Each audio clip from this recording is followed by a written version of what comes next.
Hopefully you're all watching me. I apologize for being a few minutes late. If you can see me, please just let me know that you're watching. Just type in hi or something in the chat. But I do have my chat column open. It says chat. In fact, here, let me put in some comment like, what was your favorite toy franchise? Yeah, I've been working with a system called OBS, which I installed before. There we go. Okay, so I posted something, and me with my little. I can't edit it. There's supposed to be a question mark. I know I'm the only one that focuses on stuff like that. But anyway, I got the point across. I was a few minutes late. But for good reason. For good reason, teacher. Earlier, I guess last week, I installed a system called OBS.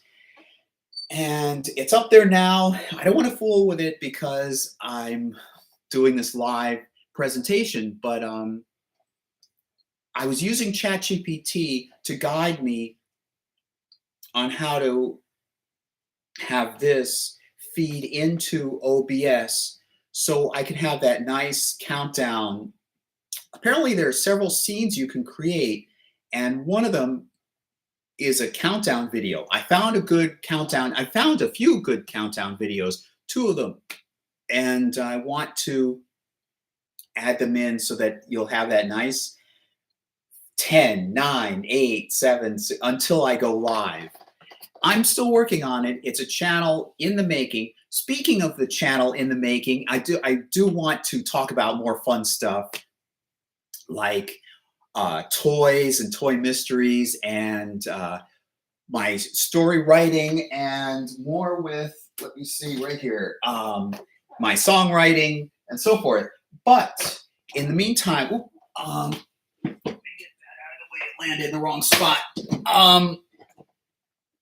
But first I want to talk about the exciting advancements and progress I've made on this channel. All right. You've probably seen my thumbnail. I got my thumbnail working so it has a nice visual of my face. It has some nice text and it's very colorful. I'm advancing pretty quickly. I'm proud of myself for advancing pretty quickly. Wish I could show you now, screen share. I should be able to do that with OBS. It's going to be a lot more cinematic and a lot more visual. But that's why I dressed up in this shirt and I got my hair combed and so forth. I want to take some photos of me going or something like that. Different poses and shots. That's how I was able to create the thumbnail for this live stream. And I'll collect them. I'll save them in my Google Drive. And I keep looking at my, because I'm talking about how I look. I keep looking at my preview. I'm just going to look at the green light. Not going to try to enter the light, but I'm just going to look at the green light. I think of that as you. So I have, I'll make some photos of myself in different poses wearing this nice shirt. Number one, because the color I think blends in with my face. The other reason is that it being dark, I think this color brown or burgundy or whatever you call it should blend in with other scenes and it shouldn't overtake or dominate over other text on the thumbnail. So I'll store that in my Google Drive account. Actually not Google Drive, Google Photos account. And I'll be able to easily put those, choose the ones I want or choose the one that I want, save it to my desktop and then use it to create. I've been using Canva more often now. And I'll just create thumbnails from that. So, as I said, I have OBS. I should be able to share pretty soon, share videos and split screens and stuff like that. one thing I want to do is I've been thinking about actually a few years back was since I love movies and I love TV and storytelling and this theory called Dramatica, which I've talked about in earlier videos. Oh, I want to talk about my microphone. Don't let me forget that microphone. Okay. I wanted to do a split screen reaction to movies. Now, since I've watched a lot of movies and I don't want to run into copyright problems, I guess, I don't know, but movie reactions are a fun idea, but here's my unique take. I want to apply Dramatica theory to it. I want to explain who the main character is, why that's the main character, and the easy algorithms you can do in your head, consciously, you can do in your head to calculate a Dramatica story form, to analyze the movie according to Dramatica theory. So that would be fun. That would be unique and different. So that's something I want to do. Hopefully with OBS, I'll be able to share, split screen and so forth. Speaking of split screen, I also want to do something like that for my podcast channel, the 80s Toy Shelf, or the 80s Toy Aisle. Get that straight. The 80s Toy Aisle. I want to have a partner and I talk during the podcast and we discuss different ideas and so forth. I don't want to forget about the microphone. All right, so what happened with the microphone? I have this stand and I have this folded up box, but it did contain this microphone. Microphone should be there somewhere. And the two go together. However, when I was ordering it from Amazon, I didn't know that it required an XRL cord and an audio. I want to call it a mixer. It's not a mixer. It's an audio system. And so I put that on my list at my Buy Me a Coffee account, which, if you want to donate and support the channel, is buymeacoffee.com /visionary ventures. It's that easy. And I list several different services I want, several different expenses that I need filled in order to take this channel to the next level, because I have a lot of exciting ideas. I don't want people to think this is just it. I'll go into those improvements in just a moment, but I have a lot more. It's not just what you see right now. So I need that cord. So I went to Amazon and I used ChatGPT to identify the best one to buy, the best audio system, and the best XRL cord to buy. And it's nice. ChatGPT is nice. It says, all right, I understand you're on a limited budget. I'm still unemployed. And so it recommended maybe 4 or 5 different ones. And there was a Behringer. So I can't remember Behringer something, or I'll just call it the Behringer. And I couldn't find it anywhere. I tried. I was almost going to buy one from a company that's in Germany, and of course there's an excise tax, an importation tax, and I don't want to pay to get a system from out of the country when I'm already trying to budget. I'm already budget conscious, and it agreed. So rather than just stick with Behringer for a few dollars more, I put it on a credit card, which is already does have a high balance. By the way, here's a tip of advice. Don't get a lot of cards. Don't get more than one credit card if you can help it. I only have one credit card, and I'm stuck with that one credit card. It's the only credit card I use, the only credit card I need to use. Because inevitably, even if you're going to buy, even if you don't buy it, even if you're going to get a second credit card, you may think, oh, free money, but no, no, no. You're still borrowing money. And you don't want to run into the borrowing from Peter to pay Paul, or however that goes.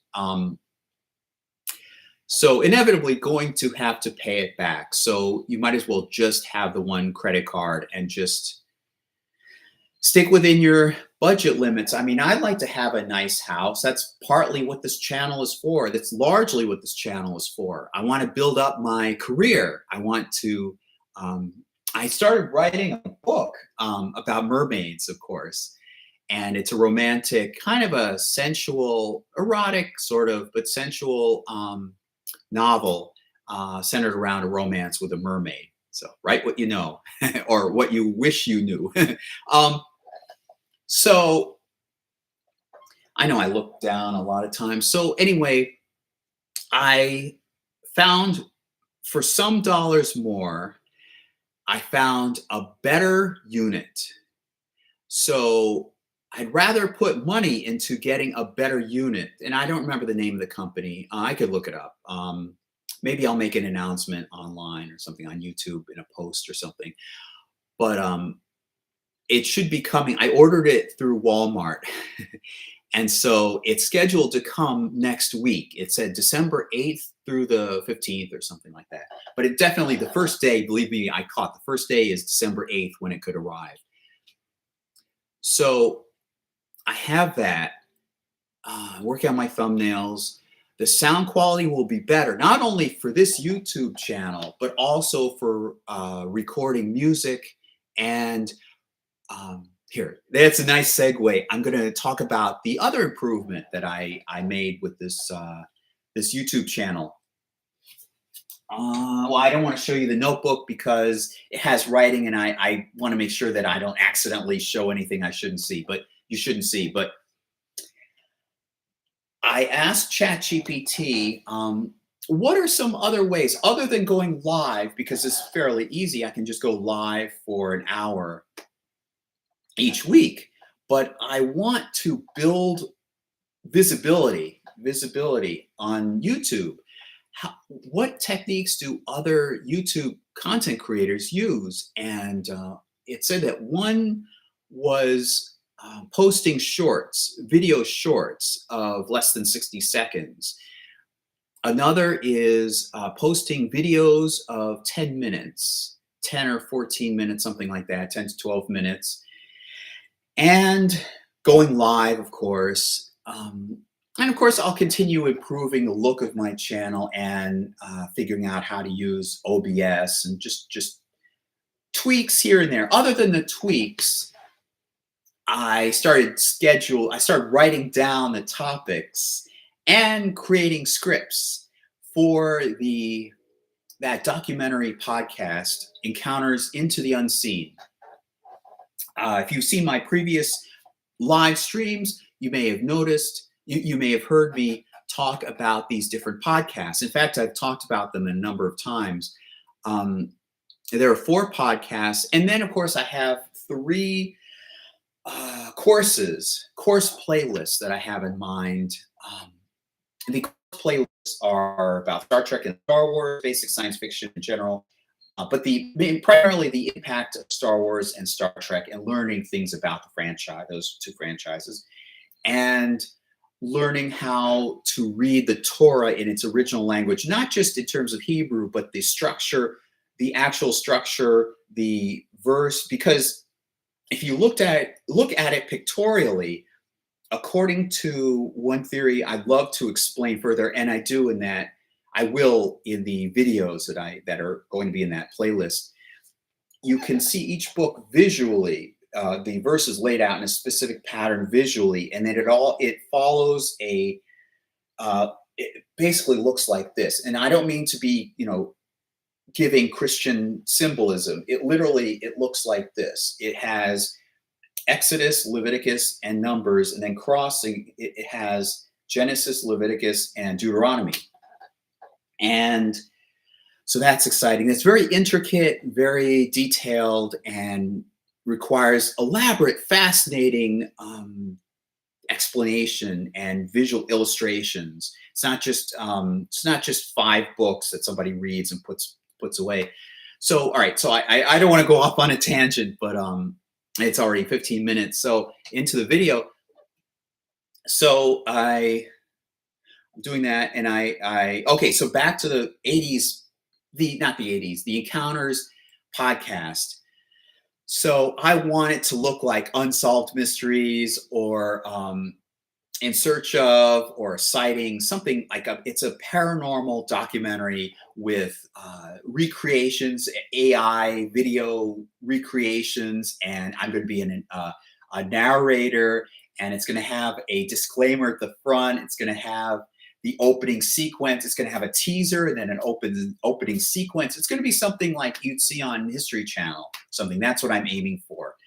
And then at the very end, it's gonna fade out. It's gonna have cliffhangers, for commercial breaks. Each one would be about 42 minutes long, and I'm gonna have 26 episodes each season.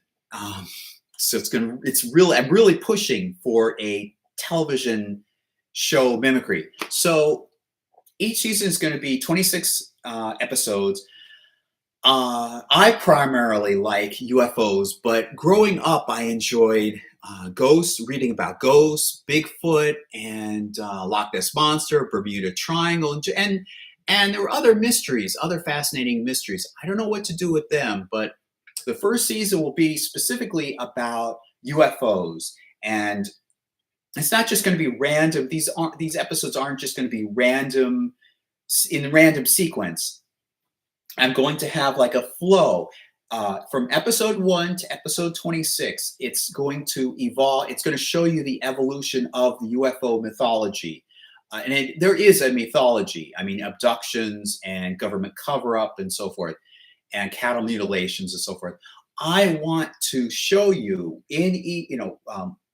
as the episodes accumulate, you're going to see how it started off with just sightings of objects in the sky towards conspiracy, cover-up, Men in Black, contactees, alien abductions, government documents, so forth.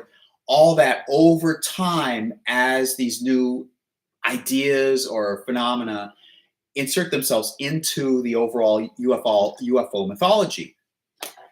So it's not going to just be random stories, and each episode will be in 5 parts.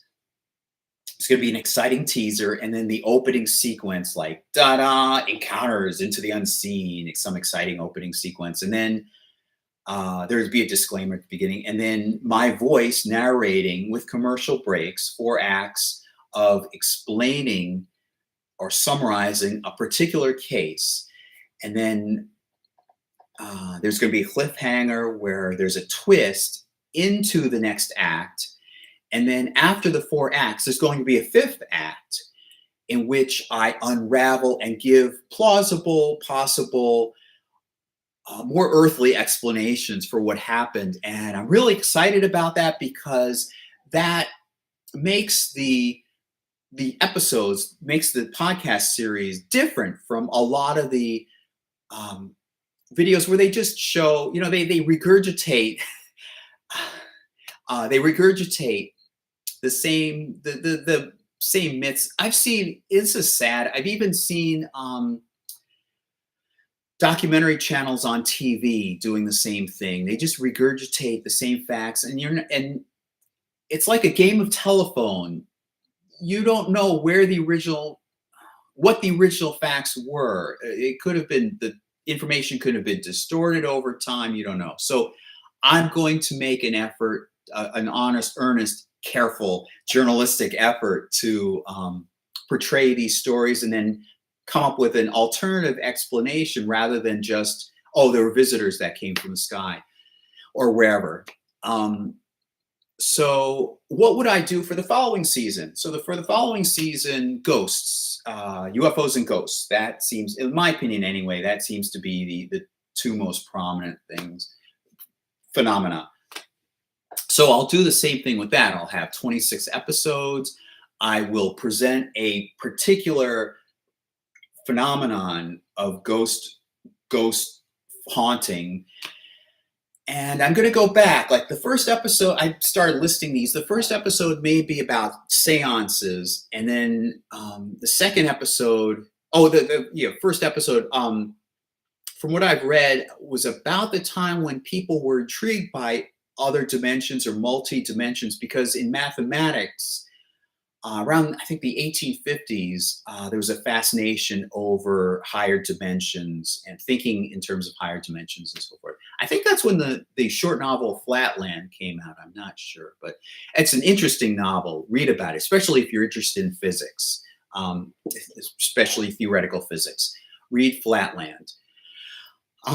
It's a short book. It's like this thin, something like that. So, all right.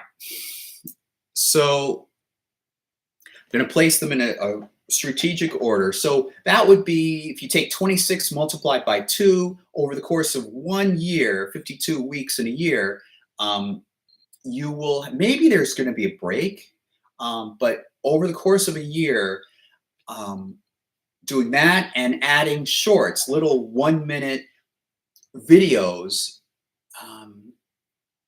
about specific aspects of ufology, maybe somebody who's famous in, like J. Allen Hynek, somebody's famous in ufology, or where the term close encounters of the first, second, and third kind came from, stuff like little tidbits of, like a little fact video. With this live stream and the other tweaks and so forth, ChatGPT told me that I should be very good. By the end of a year, I should be very good in the running for being eligible, finally, for joining the YouTube, YouTube partnership program. And of course, right, they're going to get rid of the program just when I'm eligible, right? So, all right, so that out of the way, I don't think there's anything much else. Let's get into one of the other podcasts. I'm also going to do podcasts. I'm also going to alternate for the week. I'm going to post one video for each podcast during a particular week. Like Monday, it would be maybe toys. Tuesday, paranormal. Thursday, my own story writing. Friday or something. Wednesday could be Samantha or something. And it would be on a regular basis. So there'd be one new video each day, each week. So during the week, a new Samantha video, a new 80s video, a new just me storytelling video, and new paranormal video or something. And I'm be careful, don't stretch myself too thin. So that's the plan. So the YouTube algorithms will recognize the topics that this channel should be about. And that's what I'm talking. That's what I talk about. That's what the channel deals with. And it will come up with certain algorithms, presumably, that will get me more visibility. And I'm sort of rather planning on posting those 1-minute shorts on TikTok as well. So I'm thinking, the mind's there, ticking away. Anybody who knows me knows it. My mind's always ticking. So anyway, blah, blah, blah. I want to get into some fun stuff. I want to talk about toys and mysteries. In fact, there are a few videos I have planned for this other podcast about toy mysteries. I guess my favorite is the yellow lightsaber that Luke Skywalker had in the Kenner, that vintage Kenner Star Wars line. I didn't even notice it. It's weird. I had seen the original trilogy. I was about, my first movie was actually Return of the Jedi when it came out in 1983. Maybe the first movie I had seen in a theater. I know it wasn't the first one I had seen just in general, because I know I was watching movies on TV before that, but Return of the Jedi may have been the first one. So they give Luke Skywalker a yellow light. You may have known, you may be familiar with the Kenner Star Wars line where they had the lightsaber, extend out. Well, first they had two versions of it. They had, I think they call it an extension lightsaber, something like that, where on the arm there was a little lever, and you would slide the lever down, and this little lightsaber would stick, plastic lightsaber would stick out from the arm. One thing I like about that is that you didn't have there was no danger of losing that lightsaber unless you really like took it apart, like you really intentionally try to break that lightsaber off and lose it. The first ones had like one extension, and then within that there was a second extension that would stick out. Now, right. So Luke Skywalker had one, the action figures I'm talking about. Luke Skywalker had one, Ben Kenobi. Boy, I'd love to see like a Dark Lighter. What was his first name? Bane, Dirk? I can't remember. Luke's best friend. I can't remember his Biggs Dark Lighter. I'd love to see a Biggs Dark Lighter. I know that some company, I think it's a third company, an independent company came up with a Biggs Dark Lighter action figure that looks pretty good. At least that little image that I saw on the screen, on the Facebook screen. But it'd be nice to see one with a lightsaber like that. Not necessarily that he had a light. Anyway, all right. So you had the original Kenner line initially had Darth Vader, you had Luke Skywalker, and you had Ben Kenobi. Now, Darth Vader had a red lightsaber. Makes sense.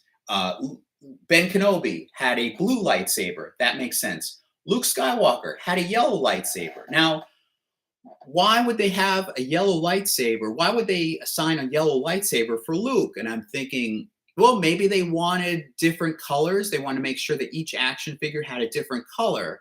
And then if you think for another second, as I did, wouldn't it just be more cost effective if you gave a blue lightsaber to both Ben and Luke?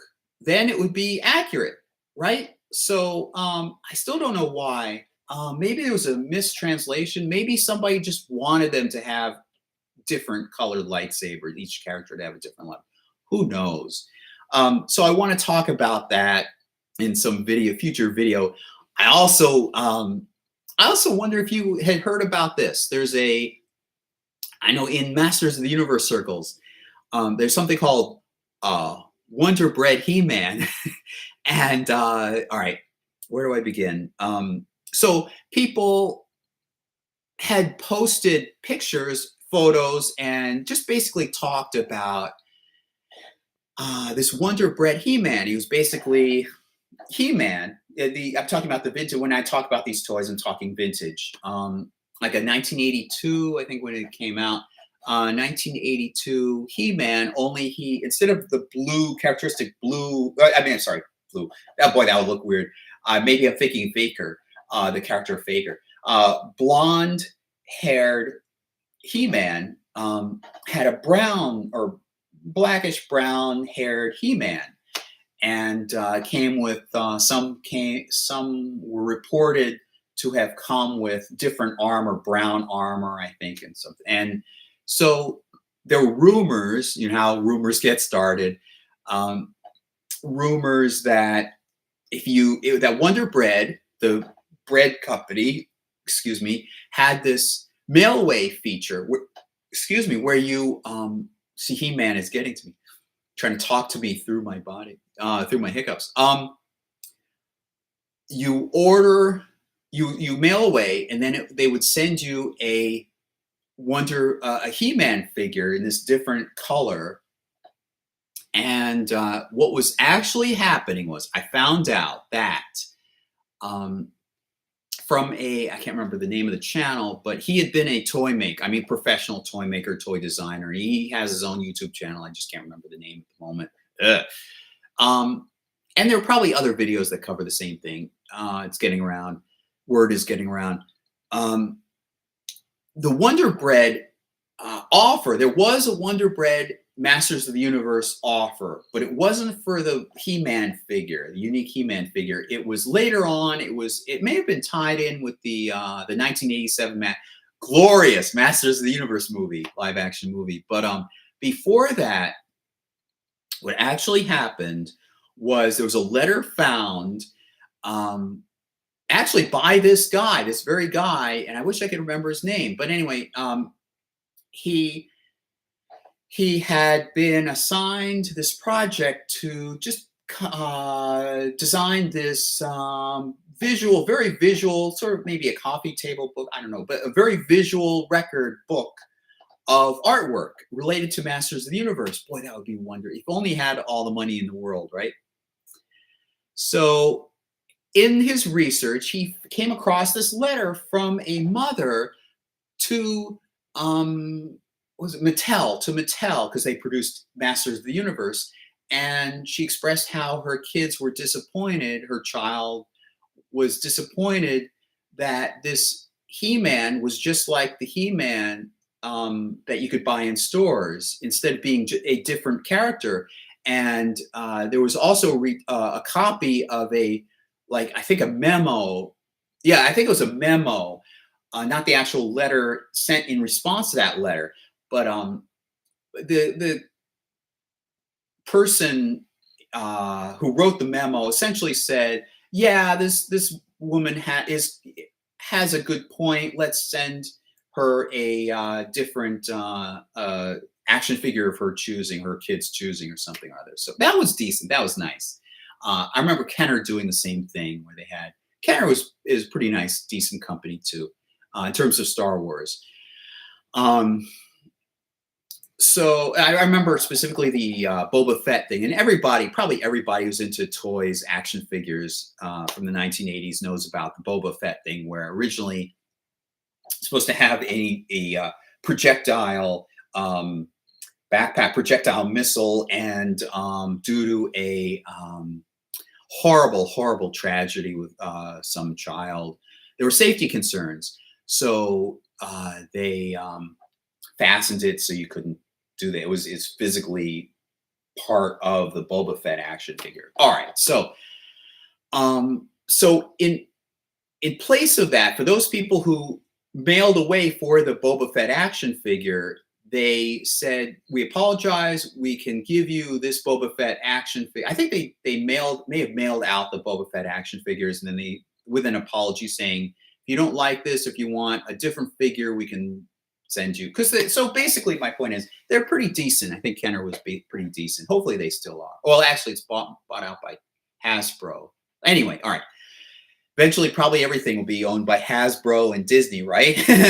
All the movies will be, all the TV media and well, I don't know about movies, but TV media will be Hasbro or Disney, and all the, you're reducing it down. Incidentally, I found out that I researched like over maybe 15 years ago. I found out there are only 5 principal companies that control a lot, or ultimately own a lot of the publishing, like book publishing, magazine publishing, movies, and television.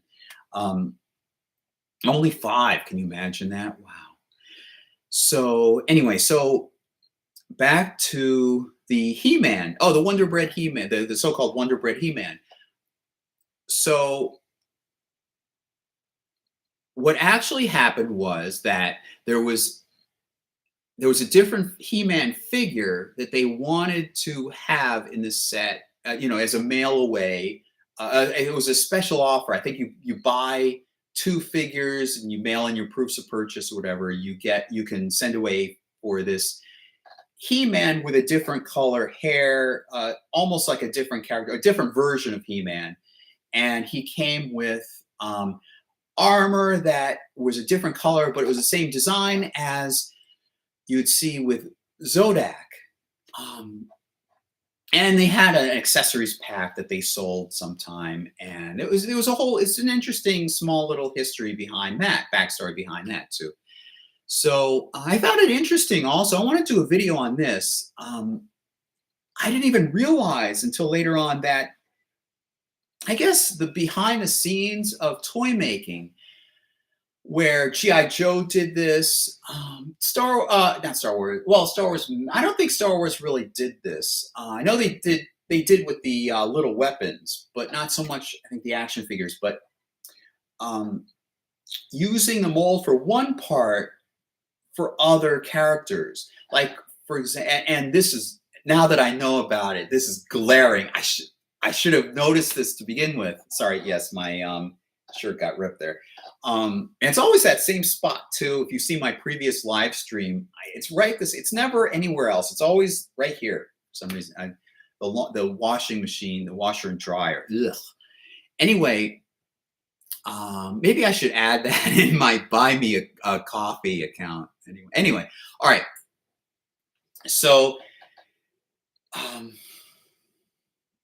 so where was I going? Oh, so yeah. So, Masters of the Universe.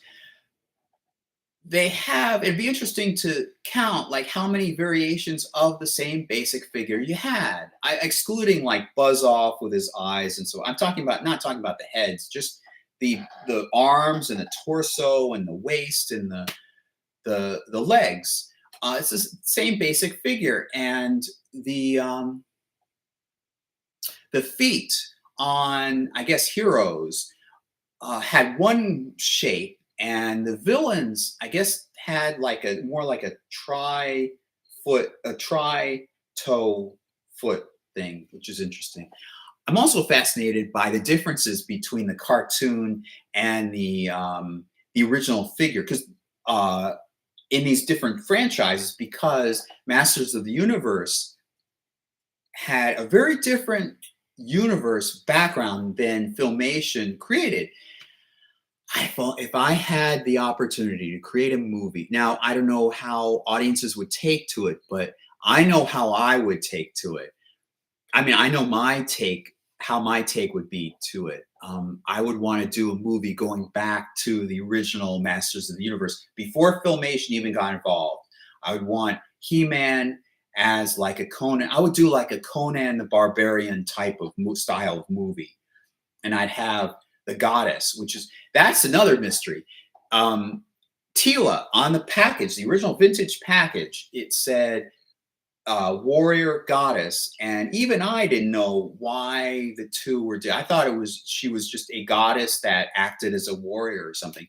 No, apparently there was a count each wave, so to speak, of figures for a given year, a certain period of time had an assortment of certain limit, like a certain number of figures in that wave, and so I think something basically it was like they intended to have two different characters, like they wanted a goddess, which would be transformed. I don't want to say transformed. In the Filmation version, the goddess is the sorceress. It's the same concept. So you're originally going to have Tila and a separate character, the goddess, and masculine toy company managers, being who they probably were, they thought boys would not. There wouldn't be a big advertising gimmick. Girl toys wouldn't, female characters wouldn't sell well to boys as in a toy franchise. So this affected a lot of different franchises, from what I've learned on the internet, which we all know is, the ultimate in terms of wisdom. So instead of making, so they dropped one figure. They made just Tila, and you could dress her up with the snake thing that she would wear, and she would be a different character. She would be the goddess. You can notice this in the original comic books, the small comic books that came with the figures. The goddess would be the one would be the Tila figure with the snake thing around, snake armor, and then you take it off and it's Tila. So it's one figure that could be two separate characters. Maybe like Barbie, in the style that you could change Barbie's clothing. It's only when you do that, it's not just one character of Barbie. It's like Skipper, and I'm betraying my knowledge of Barbie here, but it could be Skipper, or I don't know who the other ones are. Barbie, different Barbie characters, depending on what outfits you put on. So, I thought that was interesting. That okay, so they shrunk the set down to one female figure. So they, in order to fill in that other slot, they added in Zodak. That's from what I remember. Of course, I'll do more research when I make my actual video. So Cosmic Enforcer, yeah. The way the Filmation cartoon had it, he was clearly on the side of good. However, the figure, Cosmic Enforcer, sounds very independent, like Skeletor's crew are over here, He-Man's crew are over here, and I always thought of Zodak as being the Cosmic Enforcer, like enforcing the cosmic laws, and the universe remains steady, not taking any sides. But it's interesting that the feet for Zodak, as I recall, has the tri-foot configuration, or thinking like moduli, the tri-toe configuration for the feet, which would move him towards the enemy side, adversary side. So that's interesting. So anyway, I can tell nobody's, there aren't any viewers right now. What else can I share? What other toy things? Not necessarily toy mysteries. I can't think of any toy mysteries at the moment. If you're watching this later on, which you probably will be, put down in the comments okay, here's an interesting idea. What thing did you discover about a toy franchise, maybe your favorite toy franchise, that you hadn't known before, or just this, what was your mind-blowing new bit of information that changed your perspective on something? I've already shared some of mine. Here, about Transformers. All right, here's my mind-blowing moment. And it was actually, there are two mind-blowing moments. They kind of go together. This is common knowledge now, but this is really before YouTube, clearly before YouTube, and before I was active on the internet. The thing I was going to mention is that there were different toy franchises that were merged together into Transformers. I thought Hasbro was designing these characters. No, that's not the case. As we all now know, it was a combination of Diaclone and Microchange and Dorvac and Macross, who knows whatever else, merged together. The other mind-blowing event was when I was in Atlanta, Georgia. I had a job with CNN International, and my next door neighbor, lucky guy, I think his parents were paying for him for his apartment. Wow, apartment rent. Wow. Anyway, all right. So he claimed he had seen, I think he had seen, or he knew that Britney Spears or Christina Aguilera or whatever was known to frequent this nearby joint somewhere. I can't remember. Something records, a record store or something. I really wanted to go to that record store, but I worked at night, so I had to sleep during the day, so that didn't happen. So, all right, so I won't go off on a tangent. So he said, no, the toys, the Transformers toys are making a big comeback. And they were, I guess, they came from Japan. Wow, I didn't know that. So, so those are my two mind-blowing moments. So stick yours below in the comments. What else? I don't know what I'm going to do for the third. Going back to my podcast, I have my first UFO, my first season of Encounters into the Unknown, or Into the Unseen, set up. It's a matter now of writing this. Well, I've written a lot of the scripts, but figuring out which episode should go in, just fine tuning the overall um, lineup for the season.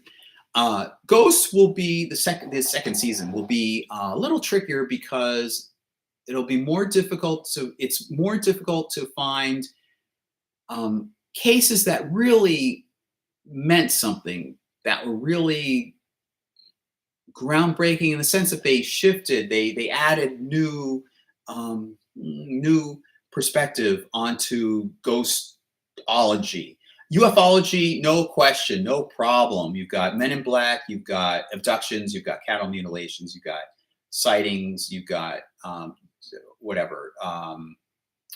There's a lot of dimension there. But ghosts, I don't know. So far I have 3 ideas for episodes, 3 separate ideas for episodes. And when you come up with an idea for an episode, you want to come up with something that would actually fill out an entire 42 minutes worth. 42 minutes without commercial breaks, of course, and the opening closing theme song, opening closing credits. So once I'm looking at this OBS screen. So once I'm done with this live stream, I'm going to go and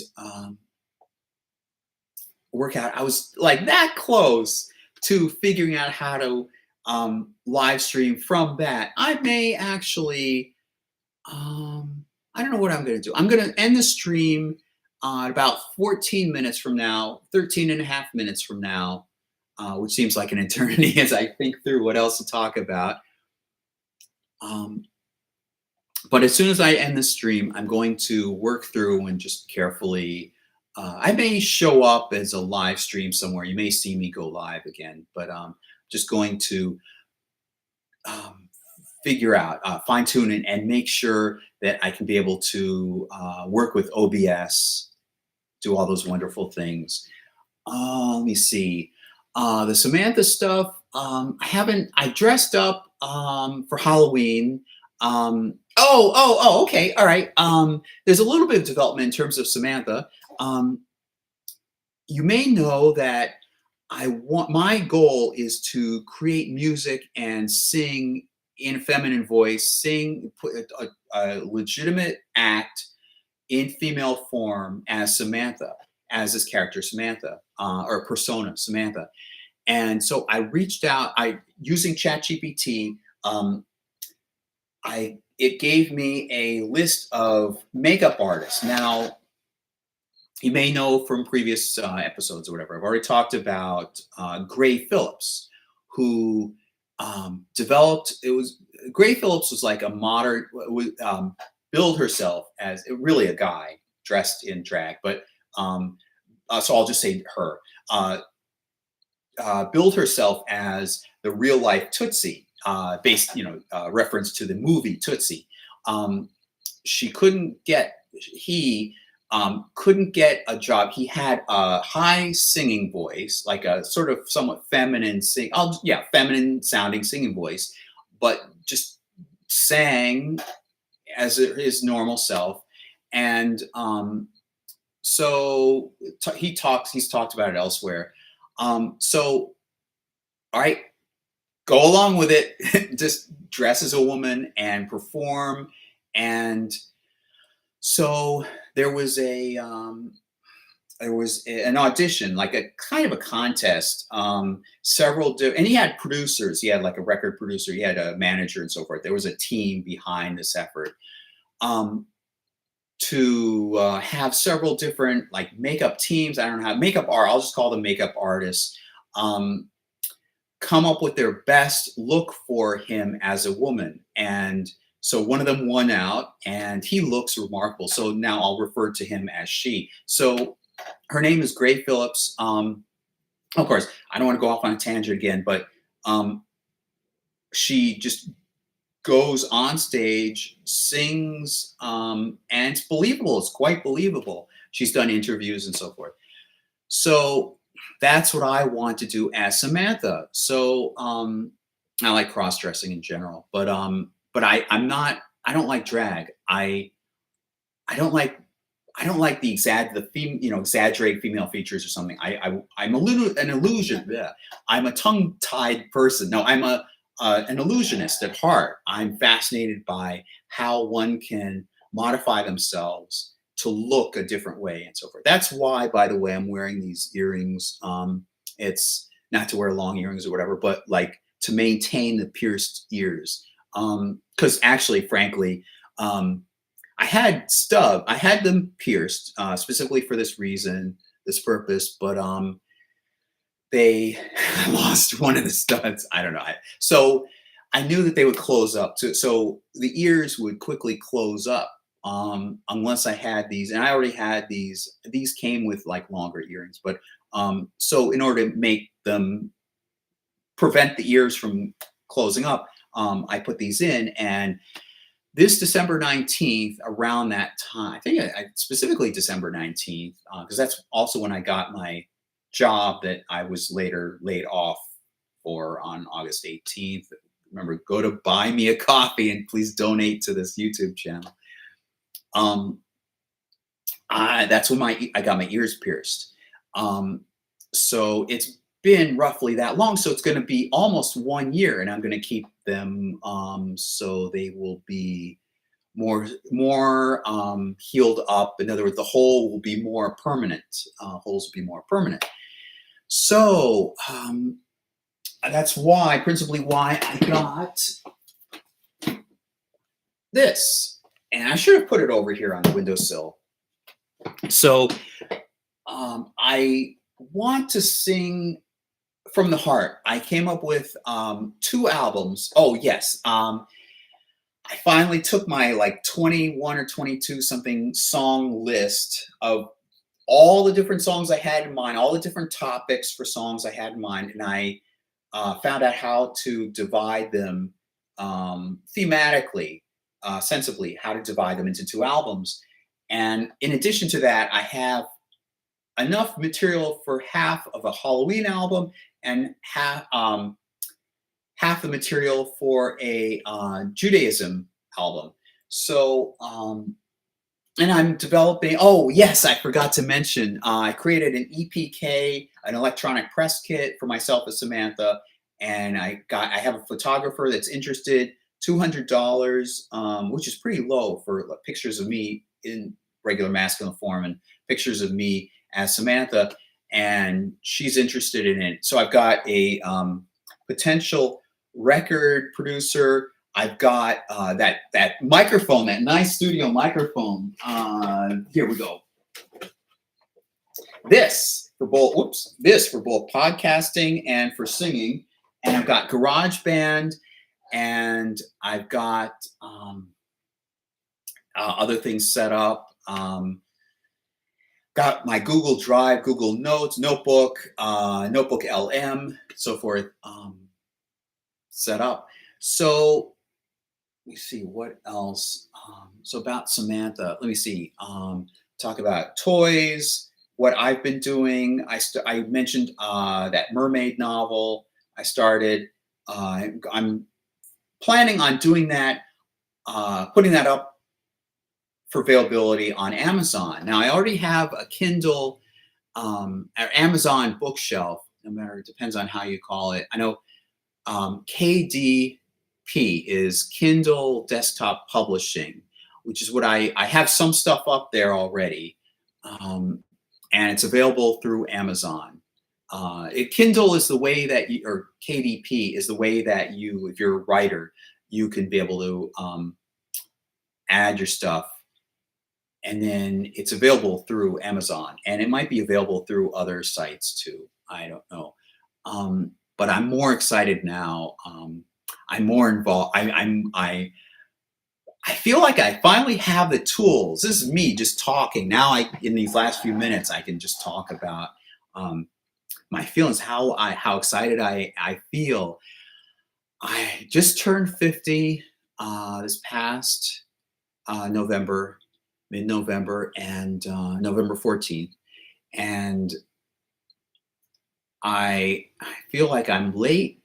I've been an aspiring filmmaker and television series creator and writer, and I feel like technology has finally caught up to the point where I can actually make my presence known out there. I can finally use Vimeo to create, to pitch to executives, TV executives, and movie executives, my movie ideas and my TV ideas. And I want some kind of AI video generator to generate scenes and create. This is what the look that I want for the look that I envision for my TV show. Rather than see in the way back decades ago, one technique to pitch to executives to show them how your TV series would look, and kind of get the tone and the gist of what your TV show would be like. They might use clips from other TV shows or movies or whatever, spliced together, and it's called, if I remember, it's a sizzle reel or a pitch reel. I didn't like that. If I remember correctly, J. Michael Straczynski did that for Babylon 5, and I don't remember what he used, but he used, I think he used, if I remember correctly, used bits of other clips from other films and so forth, just to show this is the style, like this is what I envision for my TV series. It's a common idea. Before that, and kind of adjacent to that, there's a technique of just writing it out, just writing a text document. But it's a very visual medium, and just to kind of poke fun at TV executives and movie executives, they like something visual. They may look at a piece of paper and read through and so forth, but they like, even in those days of a text document where you're reading through, they want somebody who's pitching to them, like me. They would want me to be very lively, very energetic, and just entertain them, show them if it's going to be very exciting or very dramatic, pitch it in a dramatic way. If it's going to be a comedy, pitch it in a very comedic and humorous way, so forth. So you're not just reading things on a sheet. And then, of course, they came the sizzle reel or the pitch reel, where the technique of showing clips of other things in something that resembles what you envision for your TV series or movie or whatever you're pitching. Well, now we have AI, and I asked ChatGPT, is this popular yet? Do other people use it? And from I remember correctly, ChatGPT replied that not a lot of people use it yet, but it would certainly push me further into prominence, make me unique, and so forth. And I agree. I mean, it's a tool. It's a very useful tool, and I can see the potential in using it. I'm very visual. My mind thinks in very visual ways and so forth. So I'm all excited. I'm excited to get my ideas out to the public. And as I've said before, there's somebody I knew from my past that said that in so many words, it's a shame that my ideas haven't been spread to the rest of the world. So that's one of the reasons why I started this YouTube channel. So I wanted to get that out there. Let me see what else. Samantha, toy franchise, my writing in general. I guess that's about it. My counter here is a little off. I'm a minute off here, but I was live about 3 or 4 minutes too late. So I am, although nobody's watching anyway, according to this, nobody's watching anyway. So hopefully the next time you see this, I'll be using OBS. You'll see a nice countdown. You'll see nice thumbnails. You'll see nice tweaks. And I want to get this. Please help me. Please support me. Please help me. You can donate to my buymeacoffee.com/visionaryventures account. Whatever. You can just like this video. Subscribe, tell your friends, tell your enemies, tell your school teacher, whatever, tell your coworkers. These are the topics I talk about. I talk about toys, classic, vintage toys, and I talk about them in a unique way. I want to elaborate on them. I talk about the paranormal. I talk about developing a female impersonation look, like singing, to tie in with singing and songwriting and entertaining. And I talk about my own storytelling and so forth. And of course, developing this channel further. So hopefully that'll be, next time you see my channel, it'll be a lot better. I hope you have a good week, and I'll talk to you later. Bye.